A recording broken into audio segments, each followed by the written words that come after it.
ನಮಸ್ಕಾರ. ಅರಸೀಕೆರೆಯಲ್ಲಿ ಸಂಭ್ರಮದಿಂದ ಬಕ್ರೀದ್ ಹಬ್ಬ ಆಚರಣೆ. ಹರಪನಹಳ್ಳಿ ತಾಲೂಕಿನ ಅರಸೀಕೆರೆಯಲ್ಲಿ ಗುರುವಾರದಂದು ಬಕ್ರೀದ್ ಹಬ್ಬವನ್ನು ಸಂಭ್ರಮದಿಂದ ಆಚರಿಸಲಾಯಿತು. ಈ ಹಬ್ಬವು ತ್ಯಾಗ ಬಲಿದಾನದ ಸಂಕೇತವಾಗಿದೆ. ಮುಸ್ಲಿಂ ಬಾಂಧವರೆಲ್ಲರೂ ಬೆಳಗ್ಗೆಯಿಂದಲೇ ಮಸೀದಿಗೆ ತೆರಳಿ ನಮಾಜ್ ಮಾಡಿದರು. ಪರಸ್ಪರ ಒಬ್ಬರಿಗೊಬ್ಬರು ಆಲಿಂಗಿಸಿಕೊಂಡರು.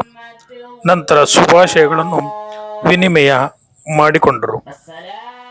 ಮಸೀದಿಯಿಂದ ಉಚ್ಚಂಗಿ ದುರ್ಗದ ರಸ್ತೆಯಲ್ಲಿರುವ ದರ್ಗಾದವರೆಗೂ ಮುಸ್ಲಿಂ ಬಾಂಧವರೆಲ್ಲರೂ ಸೇರಿ ಅಲ್ಲಾವಿನ ಕುರಿತು ಹಾಡುಗಳನ್ನು ಹಾಡುತ್ತಾ ಅಲ್ಲಾವಿನ ಸ್ತೋತ್ರಗಳನ್ನು ಪಠಿಸುತ್ತಾ ದಾರಿಯುದ್ದಕ್ಕೂ ಸಾಗಿದರು. ಈ ಸಂದರ್ಭದಲ್ಲಿ ಮುಸ್ಲಿಂ ಜನಾಂಗದವರು ಬಡವರಿಗೆ ದಾನ ಧರ್ಮ ಮಾಡಿದರು. ಪ್ರವಾದಿ ಹಜರತ್ ಇಬ್ರಾಹಿಂ ಅವರ ತ್ಯಾಗ ಬಲಿದಾನ, ಅಚಲ ದೈವ ಭಕ್ತಿ ಹಾಗೂ ಅವರ ಪುತ್ರ ಹಜರತ್ ಇಸ್ಮಾಯಿಲ್ ಅವರ ದೈವ ಭಕ್ತಿಯನ್ನು ಸಾಂಕೇತೀಕರಿಸುವ ಬಕ್ರೀದ್ ತ್ಯಾಗ ಬಲಿದಾನವನ್ನು ಸ್ಮರಿಸುವ ಮಹತ್ವದ ಹಬ್ಬವಾಗಿದೆ. ಒಟ್ಟಾರೆಯಾಗಿ ಸಂಭ್ರಮ ಸಡಗರದಿಂದ ಅರಸೀಕೆರೆಯಲ್ಲಿ ಬಕ್ರೀದ್ ಹಬ್ಬವನ್ನು ಆಚರಿಸಲಾಯಿತು.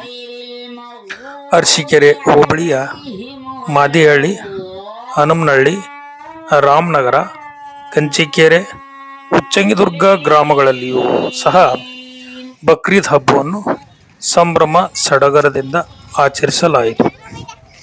ಈ ಸಂದರ್ಭದಲ್ಲಿ ಧರ್ಮಗುರು ಆದಿಲ್ ಮಹಮ್ಮದ್, ಸುನ್ನಿ ಜಾಮಿಯಾ ಮಸೀದಿ ಅಧ್ಯಕ್ಷ ಹಬೀಬ್ ಸಾಹೇಬ್, ಖಾಜಿ ಮೊಹಮ್ಮದ್, ಮುಖಂಡರಾದ A Mahabool Saheb, I Salam Saheb, I Barkat Saheb, Adam Saheb, Abdul Saheb, Azeem Saheb, Dastagiri Saheb, Fayaz Umar Saheb, Salam Wali Hayat Saheb, Rafiq, Sharif ಹಾಗೂ ಇತರರು ಇದ್ದರು. ವರದಿ ಮಹೇಶ್, ಹಿರಿಯ ಪತ್ರಕರ್ತರು. ನಮಸ್ಕಾರ. ಇದು ನಿಮ್ಮ GBH 63 ಅಪ್ಡೇಟ್ಸ್ ಯೂಟ್ಯೂಬ್ ಚಾನಲ್.